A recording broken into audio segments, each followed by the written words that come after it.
Tapi waktu itu nama Aris Smith sangat selintas dibicarakan. Para dosen kami mengatakan bahwa itu adalah pelukis Belanda. Sehingga bukan pelukis ekspatriat yang patut dibicarakan.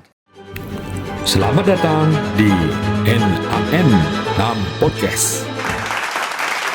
Selamat datang di NAM Podcast.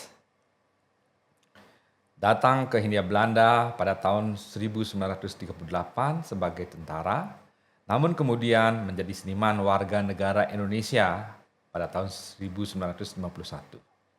Atas undangan Rudolf Bonnet datang ke Bali tahun 1956 bersama seniman Belanda lainnya, Auke Sunega. Pada tahun 1959 di Pendastaran Ubud, ia bertemu anak-anak yang sedang menggambar di tanah berpasir.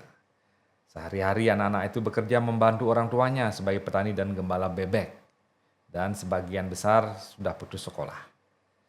Dengan pendekatan yang simpatik kepada orang tua mereka, anak-anak itu diizinkan belajar melukis di studionya.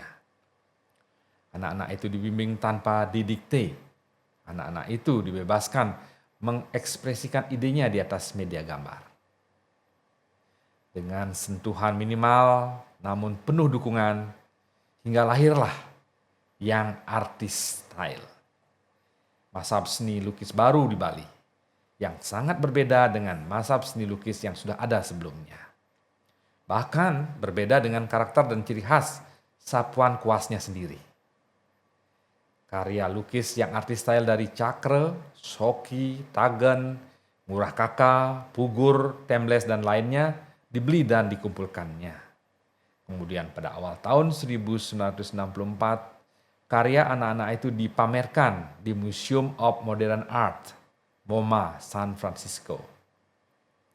Tidak hanya keliling Amerika Serikat, lukisan yang artis style juga dibawa ke Eropa, dipamerkan di Hamburg, Jerman. Tentu sangat penting dan menarik untuk mengenal siapakah tokoh yang sangat legendaris itu. Hari ini kita kedatangan tamu yang sangat baik dan sangat dikenal di dunia seni rupa. Yang pertama adalah Bapak Agus Darmawan Tantono.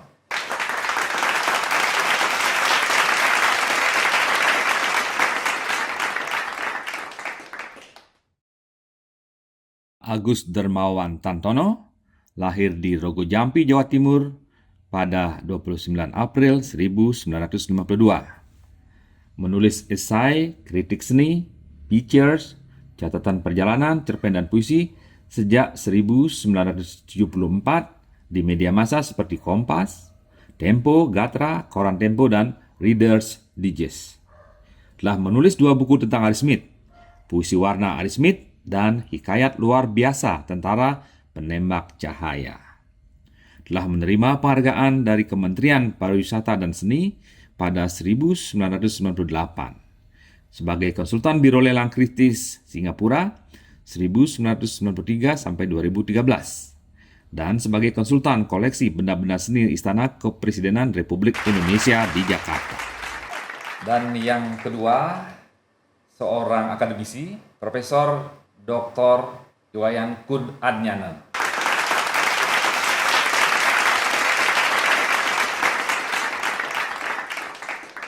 Profesor Dr. Iwayan Adnyana yang dikenal sebagai Wayan Kud Adnyana lahir di Bangli pada 4 April 1976. Aktif sebagai pelukis, penulis seni rupa, kurator seni rupa dan dosen seni rupa Institut Seni Indonesia Bali. Pernah menjabat sebagai Kepala Dinas Kebudayaan Provinsi Bali dan Rektor ISI Bali untuk 2 periode. Buku-buku seni yang pernah diterbitkan antara lain Nalar Rupa Perpa pada 2007, Relief Multinarasi Yehpulu pada 2017, Pitamaha Gerakan Seni Lukis Bali 1930-an yang diterbitkan pada 2018. Telah mendapat penghargaan Widya Pataka dari Gubernur Bali pada tahun 2007 dan telah mendapat penghargaan sebagai finalis UUB Painting of the Years Competition 2011, 2012, dan 2014. Selamat datang Pak Agus Darmawan dan Pak Profesor Kun Anyana. Terima kasih sudah hadir di podcast Art and Culture at NAM Event Nekat Museum. Kita sudah melihat dan sudah mengikuti pameran Ari Smith, lukisan Ari Smith, Poetic Light, Art of Ari Smith, the Maestro of Poetic Realism. Dari pameran ini kita ingin mendapatkan sesuatu yang mungkin akan bermanfaat untuk masyarakat pada umumnya, pecinta seni pada khususnya. Ada beberapa hal yang mungkin kita bisa obrolkan di sini supaya pameran ini bisa memberikan manfaat yang lebih dari yang biasa. Ya, yang pertanyaan saya adalah kepada Bapak Agus Darmawan T. Ya. Ya. Jadi sejauh mana ya kita bertanya tentang masalah pribadi antara Pak Agus dengan Pak Ari Smith dulu ya. Ya. Sejauh mana hubungan Pak Agus dan sejauh mana kenal dengan Pak Ari Smith? Ya, terima kasih Beli Kade udah diundang untuk bercakap-cakap di sini ya. Sebetulnya saya mengenal Ari Smith sudah tahun 70-an ketika masuk di ASRI di Jogja. Tapi waktu itu nama Ari Smith sangat selintas dibicarakan karena yang lebih banyak di sana dibicarakan adalah nama Walter Spies, Rudolf Bonnet, bahkan kemudian Antonio Blanco. Ya, banyak dibicarakan, tapi Ari Smith hanya selintas. Dan ketika teman-teman bertanya, kalau di koleksi Bung Karno itu ada nama Ari Smith, mereka mengatakan, para dosen kami mengatakan bahwa itu adalah pelukis Belanda, sehingga bukan pelukis ekspatriat yang patut dibicarakan. Gitu. Tapi ketika kami pada tahun 1973 ke Bali, dan saya bertemu dengan anaknya I Gusti Nyoman Rempat, namanya I Gusti Sumung kalau tidak salah ya. Dia mengatakan bahwa di Bali banyak sekali ekspatriat yang sangat berjasa, diantaranya adalah Ari Smith. Nah di situ saya baru mengenal betul nama Ari Smith. Kemudian ketika saya kembali ke ASRI pada tahun 2003 dan bercakap-cakap dengan para dosen, saya minta agar supaya peranan Ari Smith yang seperti diceritakan oleh I Gusti Sumbung itu lebih banyak dibicarakan di ASRI. Seperti halnya ketika para dosen membicarakan Walter Spies, Rudolf Bonnet dan sebagainya. Tapi sampai saya keluar dari ASRI, nama Ari Smith tetap belum disebut. Sampai pada satu ketika saya membaca di satu majalah di Jakarta, bahwa ketika orang membicarakan peranan pelukis-pelukis barat di Indonesia, terutama di Bali, nama Ari Smith belum disebut. Sampai akhirnya saya sebagai pribadi agak melupakan. Tapi kemudian pada tahun 90-an ada satu pameran besar di Jakarta. Kalau nggak salah itu pamerannya di gedung CSIS ya. Dan itu di sana dipamerkan karya Ari Smith. Saya baru, nah ini yang saya bicarakan puluhan tahun yang lalu, muncul lagi sekarang. Dan kemudian kami waktu itu pertama saya ke Bali dan bertemu dengan Pak Neka, ayah dari Beli Kade, dan beliau menceritakan sedikit tentang Ari Smith. Itu pun kami belum pernah mengenal secara pribadi. Sampai pada tahun 90-an ketika kami berada di Bali dan menginap di tempatnya Pak Neka, di Sangingan, kebetulan di situ ada pelukis yang itulah Ari Smith. Nah, kami berkenalan di situ. Jadi perkenalan itu sebetulnya sangat tidak disengaja ya, tapi bagi saya merupakan berkah gitu. Inilah yang saya bicarakan pada 25 tahun yang lalu ketika saya di ASRI. orangnya di sini. Nah itu pertemuan saya pertama kali dengan Pak Ari. Sejak itu saya merasa dekat dan saya mulai banyak mempelajari sejarahnya sampai pada satu saat di satu pertemuan yang tidak terduga pada saat nyepi semua di Bali itu ada di dalam rumah. Saya berada di dalam Villa Sangingan tempatnya Pak Nega itu dan Pak Ari Smith ada di situ. Nah di situ kami banyak bercakap-cakap. Akhirnya kami mengenal sangat dekat dengan Pak Ari Smith. Itu pertama kali pertemuan kami yang sangat dekat dengan Ari Smith. Ya, jadi saya kira itu sangat dekat sekali karena pada saat nyepi biasanya tidak bisa kemana-mana, jadi Ya. tinggal cuma di lingkungan rumah saja. Ya. Jadi punya waktu yang panjang untuk mau ngobrol, saling dekatan masing-masing. Jadi Pak Agus sendiri di perguruan tinggi tahun 1973 Ya. belum tercatat, belum terbaca nama Ari Smith Ya. di lingkungan seni, dunia Ya. seni malah karena seni asri itu ya. Ya. Karena terkait dengan dunia akademis, saya ingin bertanya kepada Pak Wayan Kudarjana, mungkin bisa memberikan gambaran munculnya nama Ari Smith sebenarnya di di sekolah seni seperti itu. Kemungkinan apa yang terjadi, kenapa begitu terlambat? Karena Ari Smith sendiri ada di Indonesia sudah cukup lama. Bahkan di Bali sejak 1956 ke Bali, kemudian ke Penestanan 1959 dengan murid yang pertama adalah Nyoman Cakre. Itu ternyata tahun 1973 di asli Jogja belum ada nama itu tercatat.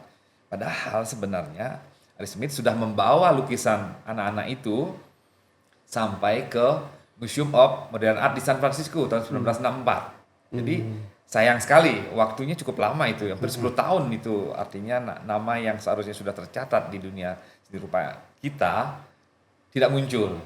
Dan terbukti memang Pak Agus ini pasti sudah membaca banyak buku dan banyak reference tentang seni lukis Indonesia pada saat itu. Silakan. Oke, jadi kalau perguruan tinggi seni dari Akademi Seni Tari di Denpasar itu baru terbentuk tahun 1967. Jadi kalau Ari Smith 1956 datang ke Bali, ya baru 1 tahun ya, dan itu belum settle, belum bermukim secara tetap gitu, dan kemudian memang secara kekaryaan belum nyampe di dalam kurikulum pendidikan. Nah, secara secara detail bagaimana bangunan sejarah seni rupa itu masuk kurikulum, itu salah satunya melalui mata kuliah sejarah seni rupa Indonesia. Nah, di sana baru kalau runutan referensi yang dibaca baru memakai Rustal Maji, terus kemudian buku katalog kias itu yang dijadikan referensi di dunia kampus. Nah, kita ketahui betul bahwa sejarah seni rupa secara solid memang sampai sekarang boleh dikata belum runut sekali. Jadi ada banyak patahan-patahan yang tidak tersambung menjadi narasi yang utuh, boleh dikata seperti itu. Nah, Ari Smith memang momentum munculnya justru dari perbincangan atau cerita-cerita di tengah-tengah masyarakat di dalam setting tahun 60-an di masa-masa Gunung Agung meletus, masa-masa terbentuknya young artist. Nah, itu sudah mulai menggema karena banyak sekali terutama remaja-remaja di Penestanan itu ikut di dalam komunitas ini. Nah, kemudian mencapai boom. Nah, ini sebenarnya yang ada di ekosistem sesungguhnya gitu. Memang tidak masuk di diskusi-diskusi sekolahan. Mungkin tahun 80-an baru mewarnai, dan itu pun karena kreativitas dan inovasi dari dosennya. Nah, saya mengetahui teman-teman dari Jogja, jadi kakak kelas yang kuliah di Jogja itu biasanya diantar oleh Pak Nyoman Gunarsa untuk study tour di Bali mengunjungi seniman-seniman. Nah, salah satu yang dikunjungi adalah Ari Smith. Jadi ini membuka kemudian isian dari mata kuliah ini untuk memasukkan dan membaca profil dari seniman-seniman barat. Jadi selain Ari Smith pada bantaran waktu yang hampir bersamaan ya ada Rudolf Bonnet, ada Hans Snell dan lain sebagainya. Nah, ini memang tidak ada konstruksi sejarah boleh dikata yang solid yang kemudian menempatkan posisi Ari Smith ini ada di wilayah mana, terus kemudian membangun kecenderungan seperti apa. Nah itu problem pertama, kenapa ada jarak antara gap dengan begitu menggelombang kreativitas seniman-seniman young artist di Penestanan. Nah gemuruh itu tidak sampai di ruang-ruang kelas gitu. Jadi masih ada kesenjangan. Nah karena memang asupan materi-materi kuliah ini memang tidak ada dibentuk oleh misalnya kementerian membangun semacam buku ajar dan seterusnya, memang tidak ada model begitu di dunia pendidikan seni. Dia sepenuhnya bertaruh pada kapasitas dosennya. Jadi pengetahuan dosennya, kemudian mentransfer pengetahuan itu kepada mahasiswanya. Nah kemudian ada jalan yang membangun juga pemahaman sekaligus bagaimana mahasiswa menyerapnya. Boleh jadi tidak dari ruang kelas tetapi dari pergaulannya. Karena UBUD itu dari tahun 60-an, 70-an mungkin sudah mulai tanda-tandanya 80-an puncak menjadi orientasi aktualisasi belajar mahasiswa. Jadi seberapa panjang pun atau seberapa keras pun diskusi di kelas, muaranya diterima atau tidak di UBUD gitu. Jadi mau dipajang di galeri atau enggak gitu. Itu kemudian hilirnya dari diskusi yang panjang di kelas. Nah kemudian terbukti bisa diserap galeri atau enggak gitu. Waktu itu memang tidak mudah. Jadi galeri melakukan self kurasi atas tidak saja karya yang kemudian laku diapresiasi oleh tamu, tetapi dipajang di galerinya pun itu berdasarkan itu kenyataan bagaimana apresiasi itu berlangsung di UBUD. Nah itu yang kemudian membangun pengetahuan tentang Ari Smith. Nah itu mulai sekarang sudah solid karena materi baik sejarah seni rupa Timur, sejarah seni rupa Indonesia itu masuk gelombang young artist setelah Pitamaha menjadi gelombang kedua. Nah saya pernah menulis pada jurnal kajian Bali tentang Western artist who chaptering Bali. Itu ini saya masukkan pada gelombang kedua. Jadi Ansnel, Rudolf Bonnet, Antonio Blanco, Ari Smith itu masuk gelombang kedua. Nah, salah satu yang menjadi pencirinya ada internalisasi Bali di dalam baik karyanya atau juga cara pandangnya. Bahkan ada beberapa membuat model Bali Mini di dalam compound tempat tinggalnya gitu. Jadi dia memang mencintai Bali secara utuh gelombang kedua ini. Nah, gelombang ketiga ketemu Asle Bickerton, Peter Dittmar, Filippo Siassia dan lain-lain. Itu bahkan beberapa ya Bali hanya sebagai studio gitu.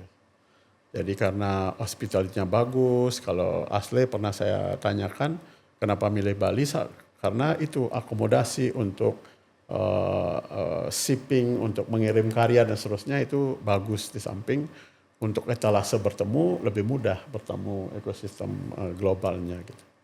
Ya. Saya bisa menambahkan Ya sedikit. silakan Pak Agus.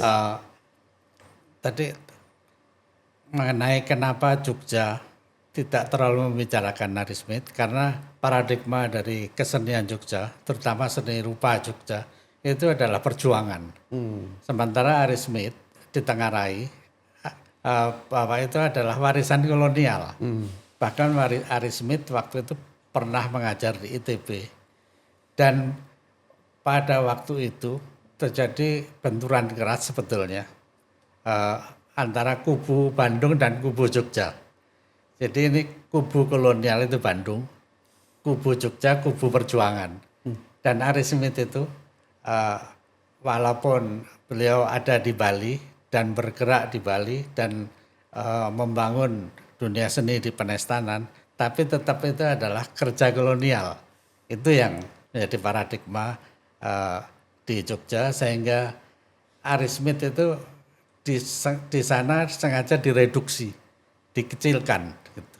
Itu yang ketika kami bertemu dengan teman-teman seniman tradisional di Bali, bahwa Pak Ari itu adalah orang yang memodernisasi seni tradisional Bali. Gitu. Saya berpikir dalam hati bahwa kenapa di Bali Pak Ari disebut orang modern, ya. Sementara di modern Indonesia, sementara di Jogja Pak Ari dianggap adalah pembawa seni modern kolonial, gitu. Jadi terjadi reduksi di situ. Itulah sebabnya Pak Ari itu menjadi tidak populer di dalam akademi seni di Jogja. Jogja. Ya. Jadi bisa dipahami di sana jelas dalam penyampaian informasi itu ada semacam like and dislike. Jadi, Ya, betul. jadi memang pada akhirnya mungkin siapapun yang akan ada dalam sejarah itu biasanya adalah orang yang mau berkuasa atau menjadi pemenang di situ. Ya, jadi antara kolonial dan perjuangan itu ternyata masih ada benturan seperti itu. Padahal itu Indonesia merdeka sudah lama ya, Iya. tahun 1945, kemudian pengakuan dari Belanda 1950-an, jadi sebenarnya sudah hampir 10 tahun lebih lah, lebih dari 10 tahun. Tapi ya artinya kalau realita itu mau tidak mau memang akhirnya akan muncul juga. Jadi kenyataan itu akan menjadi muncul dengan sendirinya. Iya. Jadi mencari jalannya sendiri ya. Jadi banyak orang mengenal lukisan Ari Smith lewat warna-warnanya yang cerah. Tapi menurut Pak Agus, apa esensi terdalam dari karya Ari Smith yang sering luput dari pandangan mata awam? Menurut saya Ari Smith itu mengembalikan alam kepada cahaya, ya. Jadi seperti prinsip-prinsip dalam impresionis di Prancis. Kalau mereka itu melihat cahaya sebagai yang menciptakan alam, gitu. Tapi kalau Pak Ari, dari wawancara saya dengan Pak Ari, bahwa alam itu yang kembali memanturkan cahaya. Gitu. Jadi sebetulnya substansinya sama dengan para impresionis di Prancis, ya, yang semua menghargai cahaya. Jadi kalau kita melihat bahwa Pak Ari melukis dengan warna-warna cerah, bahkan mendidik anak-anak penestanan, dia mendorong anak-anak penestanan untuk menghayati matahari tropis misalnya. Sehingga ketika dia mengajarkan sebetulnya dengan warna-warna yang warna Eropa, Pak Ari pada awalnya dia bilang begitu. Tapi memberi contoh lukisan-lukisan yang bergaya Eropa yang redup. Tetapi Pak Ari menyarankan agar para pelukis penestanan anak-anak ini jangan meniru lukisan dia, tapi hayatilah cahaya yang datang dari Bali, yang dipantulkan oleh alam Bali, sehingga muncul warna-warna tropis seperti itu. Itulah yang sebetulnya harus dihayati oleh masyarakat umum itu, bahwa Pak Ari bukan melukisan alam sebetulnya, bukan melukisan elemen alam seperti bunga segala macam, atau semesta alam seperti laut atau gunung dan sebagainya. Tapi esensinya adalah melukiskan cahaya tropis. Nah, di situ yang harus dihayati, bahwa itu adalah bentuk dari rasa syukur Pak Ari Smith yang datang dari negeri yang menurut dia itu negeri yang pucat menuju ke negeri yang penuh kebenderangan cahaya. Di situ yang harus dihayati. Ya, jadi sama-sama cahaya, impresionis maupun gaya lukisan Pak Ari, tapi sudut pandangnya agak berbeda. Ya, mungkin sudut demikian pandangnya ya. berbeda. Karena pada saat Pak Ari Smith membimbing anak-anak di penestanan itu, memang Pak Ari Smith tidak mendidik sama sekali.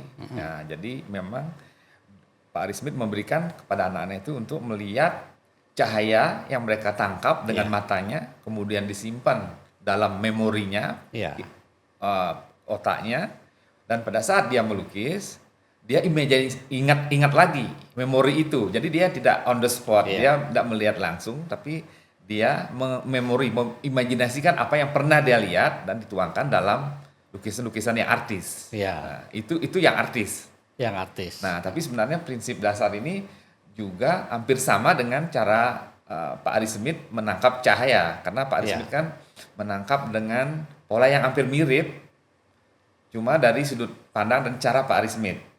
Ya, Dan sangat benar sekali Pak Ari Smith malah mungkin menyembunyikan lukisannya sendiri kepada murid-muridnya di pedesaanan supaya mereka tidak Iya. meniru lukisannya sendiri. Jadi biar mereka benar-benar murni, jujur. ya, Jadi benar-benar datang dari ekspresi mereka sendiri. Ya, jadi kalau misalnya dalam dunia akademis, apa yang aliran boleh dikatakan aliran seni rupa atau lukisan seni rupa, lukisan dari Ari Smith yang dibilang mirip dengan impresionis, tapi bukan impresionis. Apakah demikian? Kalau saya membaca dari perspektif masa modernisme misalnya, mungkin lebih kena benar Pak Agus, impresionis ke post impresionisme misalnya ya. Jadi di seri-seri sedikit Fauvisme antara Matisse dengan Van Gogh misalnya. Jadi polesan warna di samping sapuan utuh menutupi kanvas untuk membangun bahwa ini adalah bantaran atau bentangan alam, terus kemudian ada renik-renik detil, goresan patah-patah, bahkan bisa dikata mendekati titik-titik. Jadi warna itu dibaur. Nah, yang saya baca dari lukisan Ari Smith itu lebih kepada satu yang post impresionisme, yang kemudian lebih kepada studi warna, karena mungkin ada sensasi dari yang tadi dikatakan Pak Agus, betul, dari bayangan memori tentang dunia redup, dunia yang kelabu. Pada saat kita bisa tahu di musim-musim dingin di Eropa kan nyaris tidak kita kenali warna, semua kelabu, bahkan pandangan mata kita kan paling 2 kilometer sudah jauh ya, selebihnya adalah kelabu, tidak terlihat. Nah, ketika masuk di alam tropis sepanjang tahun, cahaya berpendar di setiap dedaunan dan seterusnya, 5 kilometer, 10 kilometer masih bisa kita lihat warna-warni alam. Nah, kemudian yang menjadi penciri juga itu kan tentang bentangan landscape gitu. Jadi panorama luar. Jarang Ari Smith bicara tentang interior ya. Jadi seluruh sensasi yang dirasakan itu adalah sensasi tentang alam yang luas. Sehingga yang digambarkan adalah keutuhan alam, bukan bentuk alam. Jadi bentuknya kalau lihat manusia kan ya tidak detil, tidak utuh. Detil menjadi tidak penting dan tidak menarik ya. Tapi keutuhan bagaimana alam itu membentuk suasana dan kemudian dilukiskan dengan bauran warna, beragam warna. Kita kenali mungkin di sekunder dan tersier ya. Jadi jarang memakai warna primer gitu. Jadi vermilion sudah dicampur dengan ocher, greennya dari sekian bisa mencapai lapis-lapis warna hijau gitu. Nah, ini yang membedakan. Kalau Van Gogh kita lihat kan patahannya membentuk satu irama ya. Tapi ini kan iramanya menyebar, ada satu yang mengontrol seakan-akan ada mungkin ritme angin dan seterusnya, ada bias cahaya yang menjadi tertata, tapi ada juga bauran yang acak. Gitu. Nah, ini yang kemudian membuat karyanya menjadi khas, dan yang menjadi bahan studi di dunia kampus adalah tentang warna ini. Jadi bisa mencapai sekian layer tentang warna hijau yang bernuansa yang banyak, warna biru pada laut dan seterusnya. Biasanya banyak seniman pemandangan gagal menggambarkan laut karena hanya biru, terus kemudian bagaimana laut dan langit menjadi sama, hanya disamarkan oleh cakrawala misalnya begitu, pasti menjadi lukisan yang membosankan. Tapi oleh Ari Smith dengan memadukan antara polesan, kuas yang melebar, yang menutup, terus kemudian ada renik-renik, ada keberanian untuk mengolah itu. Gitu. Jadi kalau kita lihat dengan mata telanjang kan tidak melihat titik-titik di laut itu.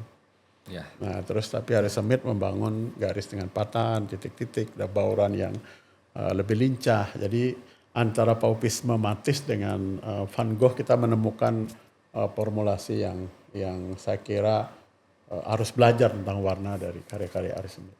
Ya. seperti yang mungkin Ari Smith pernah katakan bahwa lukisan itu adalah cuma permainan warna sebenarnya. Dan permainan warna ini pun adalah juga menjadi dasar untuk lukisan-lukisan kontemporer saat ini, apalagi yang abstrak, itu cuma permainan warna. Dia jadi menarik karena memang warna-warnanya jadi benar-benar membuat penikmatnya itu bisa mengimajinasikan apapun ya, sebebas mungkin sesuai dengan tafsir masing-masing. Jadi warna adalah kunci salah satu yang menjadi ciri khas dari Ari Smith, dan ternyata itu juga menjadi ciri dari murid-murid Ari Smith yang melukis yang artis. Ya, jadi pada tahun 1970 sampai 90 itu yang artis, murid dari Ari Smith itu begitu booming di Bali. Di Penestanan sampai hampir satu kampung itu semua jadi pelukis yang artis. Kemudian bahkan kampung sebelahnya Kedewatan, Baung, Sayan, dan lain-lain juga jadi pelukis yang artis.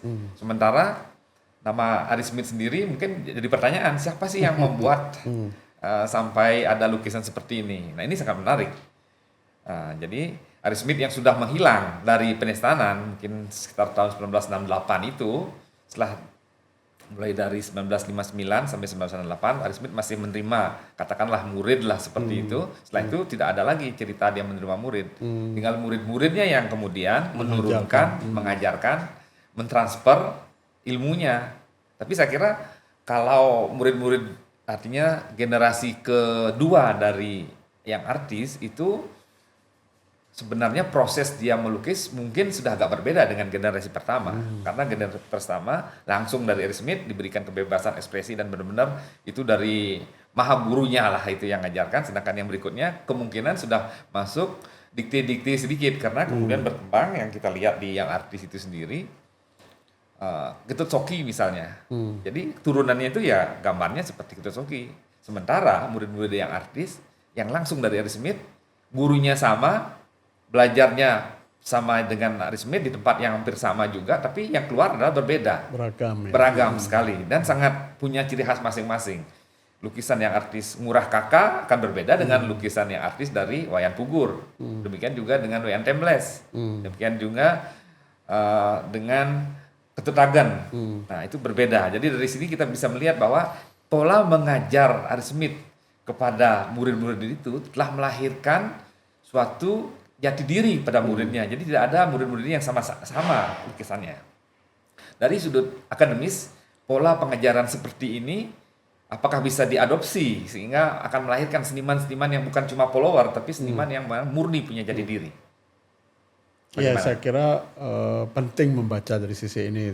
Tapi sekiranya belum ada memang membaca detail ya bagaimana metode pembelajaran yang dibangun untuk kemudian membangun gaya young artist itu sendiri. Jadi ini tema yang bagus saya kira. Nah, kalau menurut pendapat saya bahwa metode yang tidak mengungkung ya. Jadi kadang kan metode itu seperti buat orang buat tahu gitu kan. Kayak bentuk cetakannya segitiga, semua tahu bentuk segitiga. Segi empat semua jadi segi empat. Nah, tidak mungkin terjadi yang lain. Nah, sekarang metode yang dibangun Ari Smith, karena dia juga edukator ya, jadi sempat mengajar di ITB dan seterusnya, merasakan bagaimana berkesenian yang benar, itu saya kira di samping mengukuhkan satu gaya, ada juga ekspresi-ekspresi yang bersifat pribadi yang tidak kemudian hilang oleh gaya. Nah, saya menyebutnya kenapa seniman penting membentuk gaya, karena justru ketika sudah membentuk gaya baru bisa disebut sebagai seniman. Kalau dia hanya bisa melukis versi dirinya, terus kemudian tidak pernah sampai bahwa versi dirinya itu adalah suatu keunggulan yang dibaca, bahkan dirayakan banyak seniman, itu sesungguhnya belum seniman apalagi maestro ya. Jadi kalau bacaan saya, gaya itu adalah keidealan estetik yang sudah sampai kepada nilai gitu, tidak saja makna atau meaning karena dia berfungsi untuk menghibur, untuk merilis memori dan seterusnya, tetapi juga nilai. Nilai artinya di dalam tanda kutip dipuja, dirayakan gitu. Saya memahami gaya itu memang sedikit sama dengan memahami kita masa-masa modernisme. Nah, gaya penting. Nah, kelebihan Young Artist dan juga saya kira Pitamahan juga, gaya itu sebenarnya menyimpan potensi untuk tetap hadirnya pribadi-pribadi yang boleh dikata merdeka. Sehingga gaya itu menjadi bahasa, menggunakan bahasa yang sama, tetapi tuturan, terus kemudian ya narasi, tema yang disampaikan itu beragam dari bahasa yang sama. Nah, kalau tidak sampai pada gaya, berarti sebenarnya karya itu tidak menemukan bahasa apapun. Ketika tidak menemukan gaya atau menemukan bahasa, dia tidak membangun sistem pengetahuan apapun. Nah, karena sudah menjadi gaya, dia bisa metodik, bisa diajarkan. Kayak yang artis bisa diajarkan ke siapapun. Impresionis juga seperti itu. Apalagi seni klasik Renaissance bisa jadi metode tersendiri. Nah, kalau seni lukis Pitamaha kan ada metodenya. Itu bahasa gitu. Nah, sehingga seniman penting untuk mencapai gaya. Nah, kunci kemudian adalah bagaimana gaya yang tidak mengurung ini. Jadi dia adalah ramuan bahasa visual, bahasa rupa. Nah, kemudian tidak menghilangkan pribadi yang memakai bahasa itu. Nah, Young Artist bisa membangun itu. Tapi kalau kemudian misalnya seniman-seniman generasi pertama terus membentuk gaya tetapi itu mengikat, berarti sebenarnya bukan dia membangun gaya ya, dia tidak sebagai bahasa gitu. Tetapi mungkin menjadi penciri-penciri yang kemudian gampang ditiru dan seterusnya. Nah, gaya harus menyimpan potensi metode atau sistem pengetahuan. Ya, jadi boleh dikatakan itu bahan dasar ya. Bahasa itu bahan dasar kita untuk berbicara. Masalah konten apa yang kita omongkan, bicarakan itu tiap orang akan berbeda. Dan cara menyampaikannya kan akan berbeda juga. Nah, dengan berbedanya itulah akan menjadi ciri khas dia masing-masing kan kira-kira begitu ya. Saya bisa menambahkan. Ya, silakan. Sebetulnya dari metode pengajaran Pak Ari di Penestaran itu sebetulnya metode yang sangat modern, yang tidak dipakai di sejumlah akademi pada waktu itu. Pak Ari membebaskan anak-anak untuk bekerja semaunya, tapi dengan satu prinsip bahwa apabila dulu di Prancis yang di Eropa yang saya kenal itu cahaya diserap oleh alam, tapi di Bali cahaya dipantulkan oleh alam. Itu yang harus ditangkap. Dan di situ mereka boleh bekerja semaunya, sebisanya, dan jangan pernah berkata bahwa karya saya jelek. Itu yang selalu dikatakan oleh Pak Ari kepada murid-muridnya. Jadi setiap cetakan itu tidak ada yang dikatakan buruk.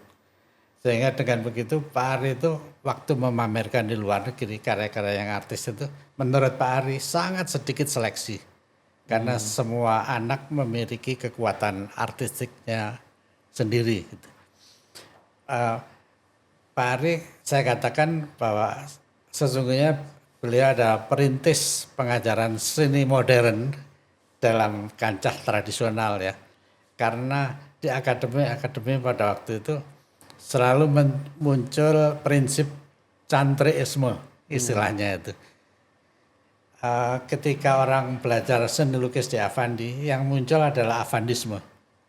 Ketika orang menyantrik di pelukis Bagong Sudiarjo, yang jadi adalah Bagongisme. Jadi alirannya semua seperti Pak Bagong itu. Di ITB juga begitu. Ketika Riesmulder mengajarkan kubisme, semua kubisme pada waktu itu dari Sriadi, Bud Muhtar segala macam ya. Dan akhirnya muncul masa Bandung yang sangat barat kan pada waktu itu. Dan sehingga oleh peneliti barat disebut bahwa Bandung itu adalah laboratorium barat gitu. Sehingga muncul cantrik.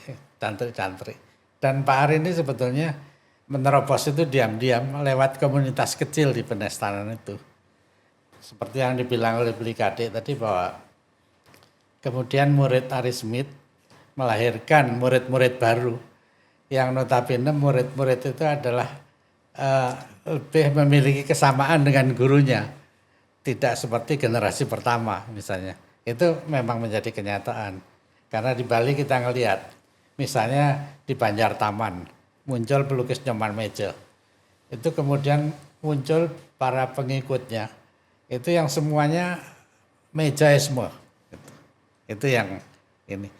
Sebetulnya ketika saya berbicara dengan Pak Ari, saya tidak suka seperti itu. Setiap orang harus berbeda. Seperti yang dikatakan oleh Pak Kun tadi, bahwa akhirnya setiap seniman itu harus memiliki ciri khas sendiri. Yang ciri khas itu muaranya adalah gaya. Gaya itu yang menyebabkan munculnya eksistensi. Itu yang saya pikir Pak Ari lah yang merintis sebetulnya di komunitas kecil seperti Penestanan itu, yang artis itu. Ya, dan metode seperti ini sebenarnya sumbangan yang luar biasa, yang kontribusi yang luar biasa yang diberikan oleh Pak Ari terhadap dunia seni rupa di Bali yang memang sebelumnya sudah ada. Ya, seperti kita tahu, kita punya masa pewayangan klasik sebelum Perang Dunia Kedua sudah mulai ada, dan itu kan pengaruh dari mungkin dari Cina, India kan begitu. Kemudian datangnya Dr. Spies dan Dodo Bonnet, jadi ada masa baru yang masuk di organisasi Pitamaha dengan masuknya gaya yang disebut lebih populer disebut di sini adalah seni lukis tradisi. Ya, jadi tradisi Ubud, tradisi Batuan, tradisi Sanur juga mungkin. Jadi Pak Ari lepas dari kedua masa yang sebelumnya itu.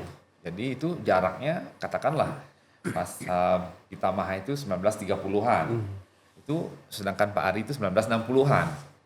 Jadi setelah 30 tahun ya, baru ada masa baru. Dan itu dilakukan sendiri oleh Pak Ari dengan mengajar, membimbing anak-anak yang masih polos, yang belum punya latar belakang kemampuan skill atau belajar di tempat lain. Demikianlah para pemirsa pendengar yang mengikuti podcast ini.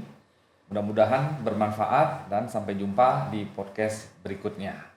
Sampai berjumpa lagi di NAM 6 podcast berikutnya. Jelajah Negeri Budaya Bersemi.